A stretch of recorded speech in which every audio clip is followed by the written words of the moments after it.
Hello दोस्तों, कैसे हो? Welcome to Padhaku classes. दोस्तों, मेरा नाम विकास है और आज जो हम देखने वाले हैं, जैसे कि हम प्रीवियस क्लास में देख चुके हैं पीवाईक्यू इकोनॉमिक्स का। और किसका देखना है पीवाईक्यू? तो दिल्ली पुलिस का। ठीक है। तो पिछले क्लास में हमने 2023 का शिफ्ट किया था। 2023 का पहला शिफ्ट हमने किया था।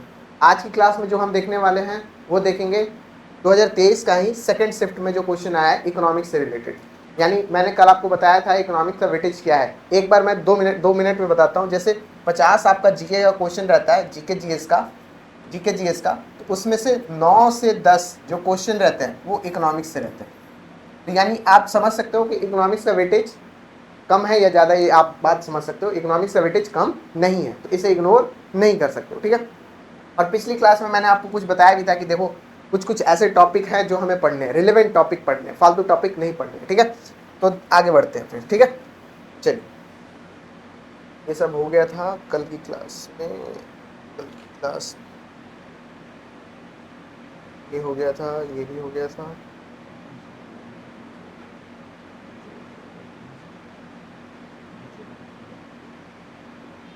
ठीक है।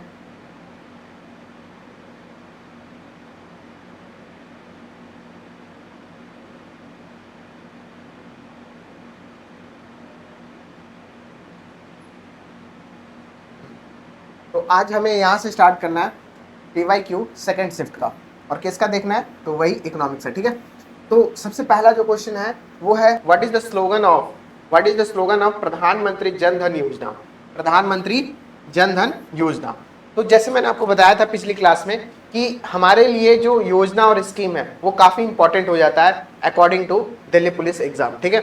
या दिल्ली पुलिस हो या फिर एसएससी का हो, कोई भी एग्जाम हो, योजना और स्कीम हर एग्जाम में पूछा जाता है। ठीक है। तो प्रधानमंत्री जन धन योजना, पहले इसके बारे में जान लेते हैं कि प्रधानमंत्री जन धन योजना क्या है। तो प्रधानमंत्री जन धन योजना, ठीक है। अब ये आता कब है? तो ये आता है आपका 2014 में। कब? 28 अगस्त। ठीक है। 28 अगस्त 2014 में ये प्रोग्राम आता है। इसका मेन मोटिव क्या होता है? इसका मेन मोटिव होता है financial inclusion. Financial inclusion. Financial inclusion का मतलब होता है कि जैसे सब कोई को क्या करना है, हमें फाइनेंस मतलब सबका बैंक अकाउंट हो, सबको एक तरीके से इंक्लूड करना है, एक साथ लाना है। ठीक है। इसमें मेन और क्या क्या है, इसमें आपको पॉइंट याद रखने हैं। तो इसमें आपको याद रखना है कि जिसने भी प्रधानमंत्री जन धन योजना से अपना अकाउंट खुलवाया है और ये जीरो रुपीज पे अकाउंट खुलता है। साथ ही साथ इसमें क्या है आपका 1 लाख रुपए तक, 1 लाख रुपए तक आपका क्या है, आपका इसमें 1 लाख रुपए तक आपका एक्सीडेंटल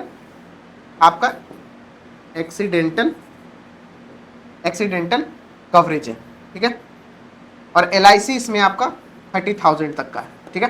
तो ये सब चीजें आपको प्रधानमंत्री जन धन योजना में आपको याद रखना है। डेट क्या है? 2014 और 28 अगस्त को ये चालू हुआ था। ठीक है। मेन मोटिव क्या था? Financial inclusion. ठीक है। तो आगे बढ़ते हैं। अब इसमें जो क्वेश्चन पूछा है, ये इसमें ना ही डेट पूछा है, ना ही आपका किसने लॉन्च किया ये भी नहीं पूछा है। हालांकि ये स्टार्ट किया था प्रधानमंत्री मोदी ने इन्होंने लॉन्च किया था।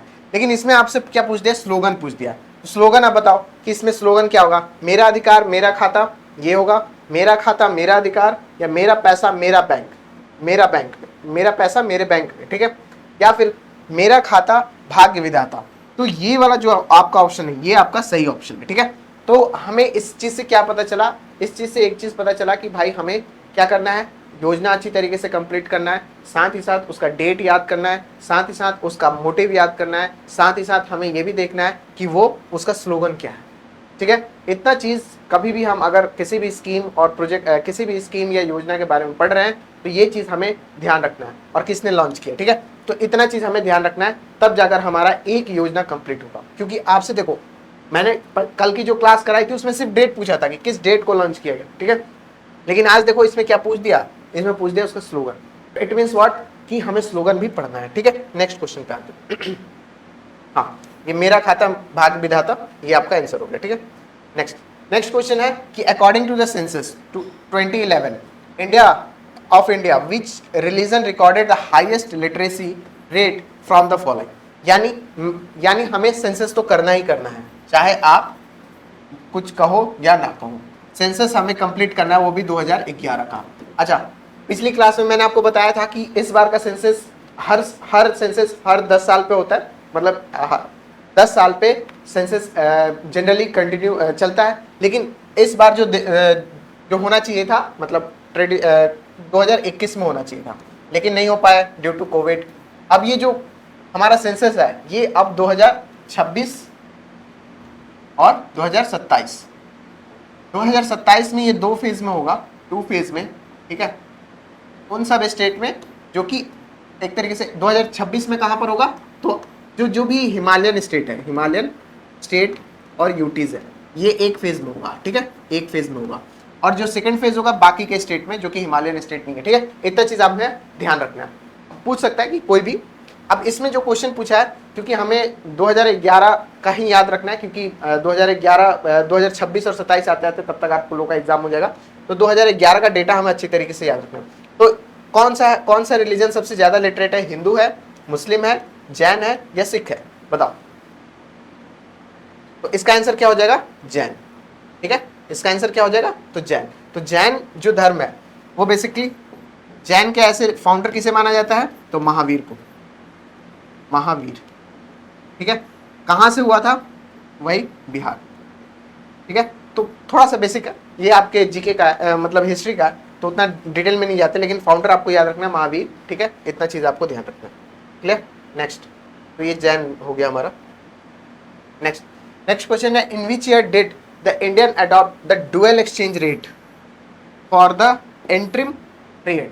अब देखो डुअल एक्सचेंज रेट क्या होता है, देखो एक्सचेंज रेट का मतलब होता है कि आपकी करेंसी की वैल्यू, यानी इंडिया की करेंसी की वैल्यू फॉरेन की करेंसी की वैल्यू में कितना कंपेयर, मतलब कितना कैपेबल है, क्या वैल्यू है उसके कंपेयर में, मतलब फॉरेन की करेंसी के कंपेयर में इंडिया की करेंसी की वैल्यू क्या है, वही को एक्सचेंज रेट बोलते हैं। या सिंपल टर्म में ऐसे समझो कि जो डोमेस्टिक करेंसी है वो फॉरेन करेंसी से कितने पर एक्सचेंज हो जाएगी। जैसे एग्जांपल के तौर पर समझो कि $1 बराबर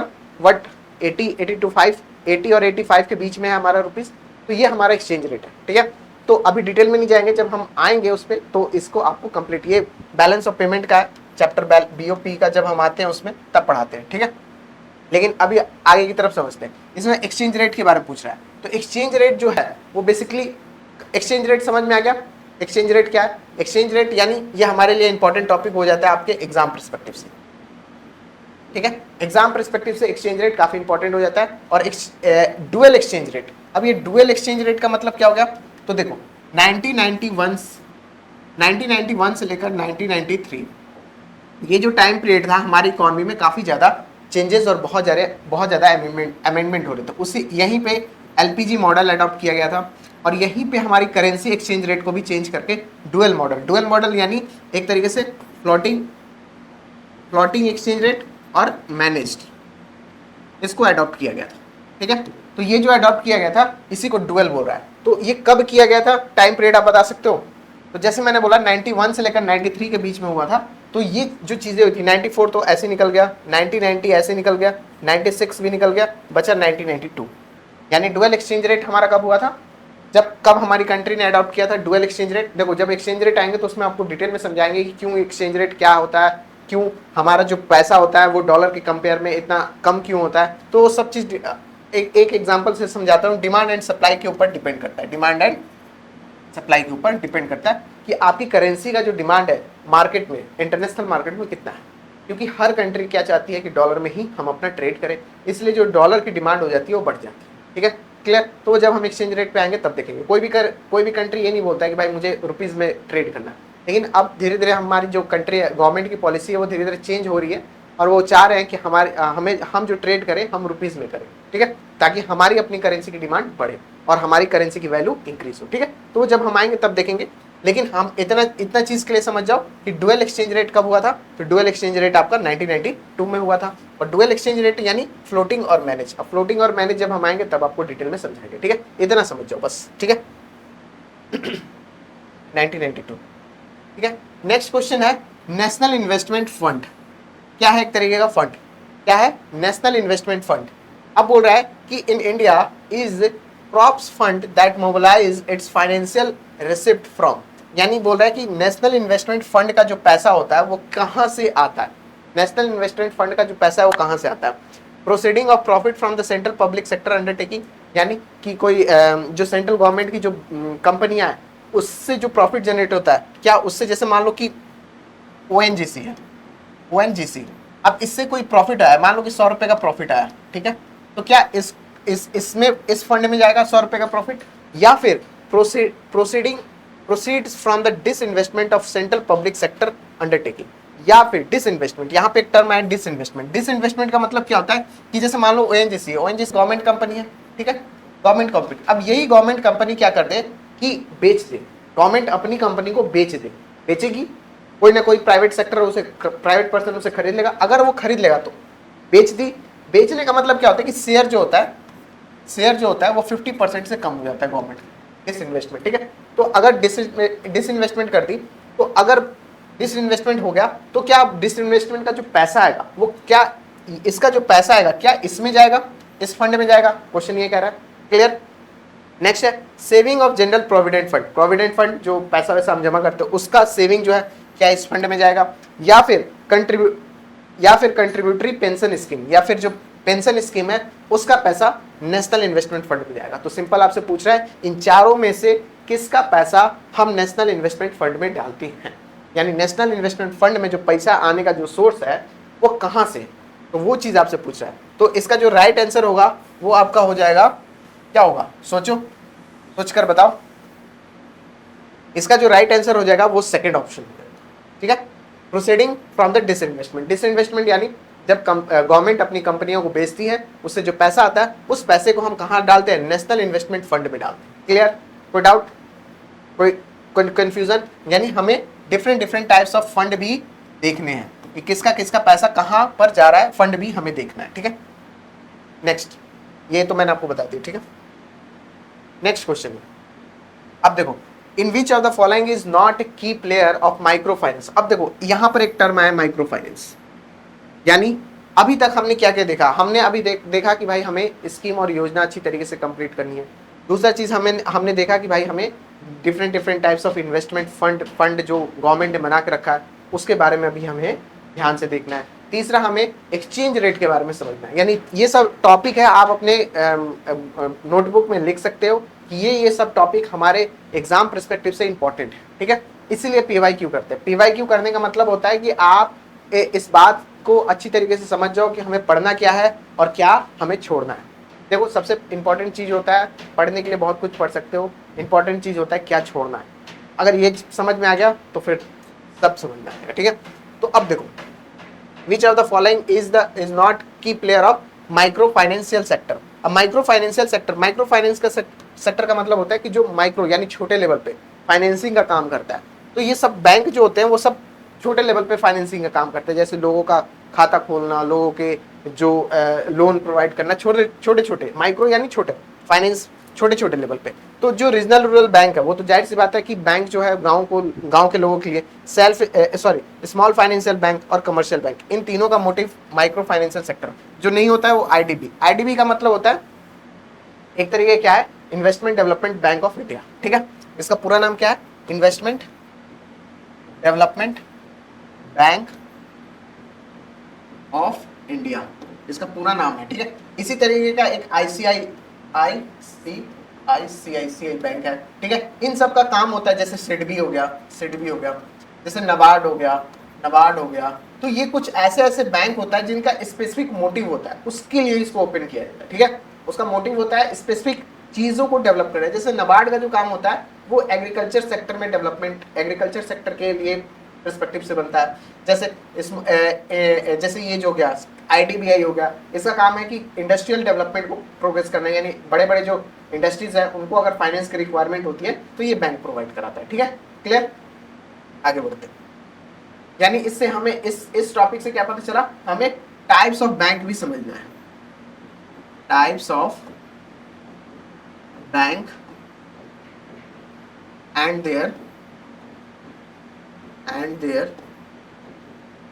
their features, ये भी हमें समझना है। यानी जब हम बैंकिंग सेक्टर में आएंगे, बैंकिंग जब मैं आपको पढ़ाऊंगा तो उसमें ये सब चीजें हमें समझनी है, यानी इतना चीज क्लियर हो गया कि किस बैंक का क्या रोल है। ठीक है, क्लियर।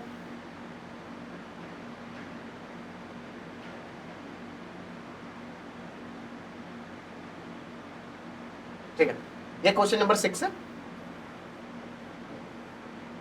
Question number 6। ठीक है, अब इसमें कह रहा है in India which mode of transport provide door to door service facility. अब सिंपल सी चीज है, ये बहुत आसान क्वेश्चन है, ये आप तो आराम से देखकर बता दोगे कि भारत में कौन सा परिवहन का साधन दरवाजे से दरवाजे तक की सेवाएं प्रदान करता है। तो भाई जल होगा, जल हमारे घर तक पहुंच सकता है, हर किसी के घर तक नहीं पहुंच सकता है, तो कैंसिल। सड़क सोचा जा सकता है, रेलवे हर किसी के घर में तो रेलवे नहीं पहुंच सकता, हवाई भी नहीं, तो बचा सड़क। सड़क हमारा राइट आंसर होगा। ठीक है, यानी रोड एंड ट्रांसपोर्ट हमारा राइट आंसर। ठीक है, यानी मोड ऑफ ट्रांसपोर्टेशन हमें समझना है। ठीक है, मोड ऑफ ट्रांसपोर्टेशन हमें समझना है। नेक्स्ट क्वेश्चन है, देखो फिर आ गया भाई प्रधानमंत्री आवास योजना अर्बन यानी रूरल में भी है। ठीक है, तो प्रधानमंत्री आवास योजना अब पूछ रहा है आपसे कि इन विच ऑफ द ईयर, किस ईयर में लॉन्च हुआ था, बताओ। ठीक है, इट मीन्स व्हाट कि आपको योजना अच्छी तरीके से ध्यान में रखना। क्लियर, तो प्रधानमंत्री आवास योजना जो लॉन्च हुआ था 25 जून 2015। क्या मोटिव था इसका? मोटिव ये था कि to provide house for economic weaker section,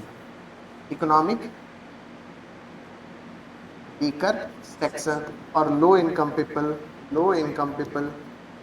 ठीक है, उन सब लोगों को घर प्रोवाइड कराना, और इसमें आपको अप्रॉक्स 1.5 लाख रुपीस गवर्नमेंट की तरफ से मिलेगी, और आपको उसमें घर बनाने के लिए पैसा दिया जाएगा। ठीक है, तो ये मेन मोटिव है, और इसका आंसर क्या हो जाएगा 2015। तो 2015 के बगल में लिख लेना 25 जून को ये लॉन्च हुआ था। ठीक है, नेक्स्ट 2015। ठीक है, next question, according to the census. देखो फिर सेंसस आ गया, यानी भाई आपको सेंसस और योजना अच्छे से रट जाना है। सेंसस और योजना आएंगे ही आएंगे। ठीक है, अब पूछ रहा है according to the census 2011 which group of the state from the following recorded the highest population. ठीक है, अब बोल रहा है कि कौन सा ऐसा बोल रहा है कि according to the census of India which group of state from the following recorded highest population. कौन सा ऐसा स्टेट है जहां पर हाईएस्ट पॉपुलेशन, बताओ। तो बिहार और वेस्ट बंगाल नहीं, वेस्ट बंगाल और मध्य प्रदेश नहीं, तमिलनाडु और कर्नाटक नहीं, बचा क्या? महाराष्ट्र और बिहार। ठीक है, तो महाराष्ट्र और बिहार इसका आंसर हो जाएगा, यानी महाराष्ट्र और बिहार आपका आंसर हो जाएगा। पिछली क्लास में एक क्वेश्चन कराया था, उसमें था कि भाई लिटरेसी रेट किस स्टेट का, आपको बताना है कि लिटरेसी रेट किस स्टेट का और यूटी का मैक्सिमम है, ये आपको बताना है, ये आपका होमवर्क रहेगा। ठीक है, किस स्टेट का और यूटी का लिटरेसी रेट।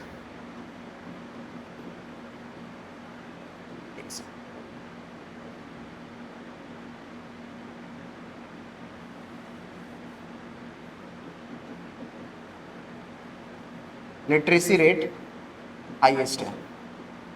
ठीक है, आपको ये आपका होमवर्क रहेगा। ठीक है, क्लियर। नेक्स्ट क्वेश्चन है कि देखो फिर 5 ईयर प्लान आ गया, यानी आपके लिए योजना, सेंसस और 5 ईयर प्लान, मतलब इससे 2 क्वेश्चन तो हमेशा रहेंगे ही रहेंगे। ठीक है, तो ये आपको ध्यान में रखना है। तो क्वेश्चन क्या है, विच of the following statement is true with regard to preference given in most 5 year plan in India। यानी आपको बोल रहा है कि 5 ईयर प्लान का इसमें से निम्नलिखित में से कौन सा कथन सत्य है, यानी 5 ईयर प्लान के पर्सपेक्टिव से कौन सा कथन सत्य है। यानी 5 ईयर प्लान जब आया था तो उसमें से मेन उसका स्टेटमेंट कौन सा सही हो सकता है उसके पर्सपेक्टिव से। तो एक्सटेंटिव promotion of private sector, 5 year plan को इसलिए लाया गया था ताकि हम प्राइवेट सेक्टर को ज़्यादा प्रमोट कर सके, तो नहीं भाई ये गलत बात है, सिर्फ प्राइवेट सेक्टर नहीं। Control of price, control of price के लिए लाया गया था, नहीं ये भी नहीं। फिर रेगुलेशन ऑफ फाइनेंशियल सेक्टर, ये भी नहीं। तो investment in basic and heavy industries, इसलिए 5 ईयर प्लान को लाया गया था, यानी ऑप्शन 5। यानी इससे क्या समझ में आ रहा है, यानी 5 ईयर प्लान मैंने आपको कल समझाया था। फर्स्ट 5 ईयर प्लान कब से कब लागू हुआ था बताओ, तो 1951 से लेकर 1956 से। फिर टोटल 5 ईयर प्लान कितने लागू हो चुके हैं, तो टोटल 12 5 ईयर प्लान लागू हो चुके हैं। अब 5 ईयर प्लान को लागू करने वाला कौन सा था, तो प्लानिंग कमीशन था, प्लानिंग कमीशन। अब प्लानिंग कमीशन को रिप्लेस करके क्या बन गया, तो 2015 में 1 जनवरी को 2015 में 1 जनवरी को नीति आयोग आ गया, नीति आयोग। और इसका हेड कौन होता है नीति आयोग का, तो नीति आयोग का हेड होता है प्राइम मिनिस्टर हमारा, ठीक है, प्राइम मिनिस्टर। इतना चीज आपको ध्यान रखना है। और जब 5 ईयर प्लान पढ़ाऊंगा तो और डिटेल में जाऊंगा कि इस अलग अलग टाइम पीरियड के अलग अलग मॉडल थे, अलग अलग उनका पर्सपेक्टिव, उनका टारगेट था कि हमें कितना टारगेट अचीव करना है। तो ये सब चीजें हम करेंगे जब 5 ईयर प्लान आपको डिटेल में समझाऊंगा, ठीक है। तो 5 ईयर प्लान का मेन ऑब्जेक्टिव क्या था, investment in basic and heavy industries, ठीक है, क्लियर। नेक्स्ट क्वेश्चन है, हाँ अब नेक्स्ट क्वेश्चन है आरबीआई। देखो बैंक से हमारा कितने क्वेश्चन हो गए, 2, यानी बैंक योजना, फिर आपका और क्या था 5 ईयर प्लान, ठीक है, सेंसस, ठीक है, ये चीज हमें अच्छे से कवर अप करनी है, ठीक है। तो बैंक से हमारा कितना था, 2। अब बैंक में भी टाइप्स ऑफ बैंक वो जब हम देखेंगे। अब इसमें पूछ रहा है कि आरबीआई का एस्टेब्लिशमेंट कब हुआ, तो थोड़ा दो मिनट में हम समझ सकते हैं कि आरबीआई की स्टार्टिंग, ठीक है। तो सबसे पहले आरबीआई किसने रिकमेंड किया था, यंग हिल्टन कमीशन ने, यंग हिल्टन कमीशन, ठीक है, यंग हिल्टन कमीशन। कब, कौन से एक्ट में आया था, 1934 के एक्ट में रिकमेंड किया गया था। बना कब था, तो 1 अप्रैल 1935। पहले इसके गवर्नर कौन हुए, तो ऑन्सबर्ग स्मिथ, ठीक है, ये बने थे। लेकिन अगर पूछा जाएगा कि पहले इंडियंस कौन थे, कौन बने थे, सीडी देशमुख, ठीक है। अभी कौन है, तो अभी आपको याद रखना है संजय मल्होत्रा। कौन से नंबर के हैं ये, तो 25th नंबर के, ठीक है। इतना चीज आपको आरबीआई का क्वेश्चन आएगा तो इतना आपको ध्यान में रखना है, कंफ्यूजन नहीं होगा। तो इसमें से आपको समझ में आ गया होगा कि आंसर क्या होगा। हाँ एक और चीज, आरबीआई का जो जब बना था तो इसका जो हेडक्वार्टर था वो आपका 1937 तक कहाँ था, तो कोलकाता में था, ठीक है, कोलकाता में। फिर अब इसका हेडक्वार्टर 1937 से लेकर अभी तक कहाँ पर है, तो मुंबई में, ठीक है, हेडक्वार्टर। तो इतना चीज आपको ध्यान रखना है, क्लियर। तो अब आरबीआई से कोई भी क्वेश्चन आपसे अगर फैक्ट्स के बारे में पूछेगा, एक्ट कौन आया था, 1934 के एक्ट से रिकमेंड किया गया था, किसने, कौन से कमीशन ने, यंग हिल्टन कमीशन ने, ठीक है। पहले इसके गवर्नर कौन हुए, ऑन्सबर्ग स्मिथ हुए। इंडियंस कौन हुए सबसे पहले, तो सीडी देशमुख हुए। अभी कौन है, संजय मल्होत्रा है, ठीक है। कौन से नंबर के, 25 नंबर के। इनसे पहले जो कौन थे, तो आपके कौन थे, शक्तिकांत दास, वो कौन से नंबर के थे, 24 नंबर के, ठीक है। तो इतना चीज आपको आरबीआई से पूछेगा तो आप आराम से कर जाओगे, ठीक है। तो अगर, तो इसका आंसर क्या हो जाएगा, 1945 नहीं, 25 नहीं, 55 नहीं, 1935, 1 अप्रैल 1935 को इसका आंसर होगा, ठीक है। तो 1 अप्रैल 1935 को इसका आंसर, ठीक है, क्लियर। तो इतना चीज आज की क्लास में समझ में आ गया होगा। और कोई डाउट हो तो आप कमेंट बॉक्स में लिखिए, मैं आपका डाउट क्लियर कर दूंगा। इसी तरीके से बच्चों सारा पीवाईक्यू करेंगे और ये जानने की कोशिश करेंगे कि उसमें हमें पढ़ना क्या है, क्लियर। Okay, thank you.